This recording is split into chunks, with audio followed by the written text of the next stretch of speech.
Welcome to smart study planet. LDC Thiruvananthapuram എക്സാമിൻ്റെ final answer key use ചെയ്തുകൊണ്ടുള്ള question paper ആൻസറിങ്ങിൻ്റെ കണ്ടിന്യൂഷനായിട്ടുള്ള വീഡിയോ ആണിത്. 5ാമത്തെ ക്വസ്റ്റ്യൻ. താഴെ കൊടുത്തവയിൽ ഖാൻ അബ്ദുൾ ഗഫർ ഖാനുമായി ബന്ധപ്പെട്ട ശരിയായ പ്രസ്താവന ഏത്? ഓപ്ഷൻസ്: അതിർത്തി ഗാന്ധി എന്ന പേരിൽ അറിയപ്പെടുന്നു. 1988 ജനുവരി 20 അന്തരിച്ചു. 1987 ഭാരത രത്നം ലഭിച്ചു. ഖുദായ് ഖിസ്മത്ത് ഖാർ എന്ന സംഘടന രൂപീകരിച്ചു. തന്നിരിക്കുന്ന ഈ പ്രസ്താവനകളിൽ ഖാൻ അബ്ദുൾ ഗഫർ ഖാനുമായി ബന്ധപ്പെട്ട ശരിയായ പ്രസ്താവന ഏതാണെന്നാണ് ചോദ്യം. ആൻസർ വരുന്നത് ഓപ്ഷൻ ഡി ആണ്. തന്നിരിക്കുന്നതെല്ലാം ഖാൻ അബ്ദുൾ ഗഫർ ഖാനുമായി ബന്ധപ്പെട്ട പ്രസ്താവനകൾ തന്നെയാണ്. Next question. സ്വാതന്ത്ര്യാനന്തരം സംസ്ഥാന പുനഃസംഘടനാ കമ്മീഷൻ രൂപീകരിച്ചു.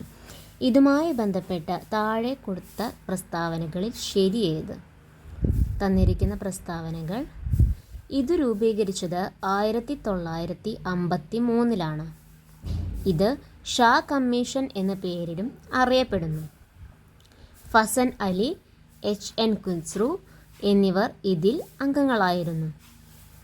ഈ കമ്മീഷൻ്റെ നിർദ്ദേശപ്രകാരം ആദ്യം രൂപീകരിച്ച സംസ്ഥാനം ആന്ധ്രാപ്രദേശാണ്. ഈ പ്രസ്താവനകളിൽ സംസ്ഥാന പുനഃസംഘടനാ കമ്മീഷനുമായി ബന്ധപ്പെട്ട് ശരിയായ പ്രസ്താവന ഏതാണെന്നാണ് ചോദ്യം. ഇതിൽ ആൻസർ ഓപ്ഷൻ ഡി ആണ്. 1, 3, 4. സംസ്ഥാന പുനഃസംഘടനാ കമ്മീഷൻ രൂപീകരിച്ചത് 1953 ഫസൻ അലി, HN ഖുസ്രു എന്നിവർ സംസ്ഥാന പുനഃസംഘടനാ കമ്മീഷനിൽ അംഗങ്ങളായിരുന്നു. ഈ ഒരു കമ്മീഷൻ്റെ നിർദ്ദേശപ്രകാരം ആദ്യം രൂപീകരിച്ച സംസ്ഥാനം ആന്ധ്രാപ്രദേശാണ്. അപ്പോൾ ഈ ഒരു ക്വസ്റ്റ്യൻ്റെ ആൻസർ ഓപ്ഷൻ ഡി.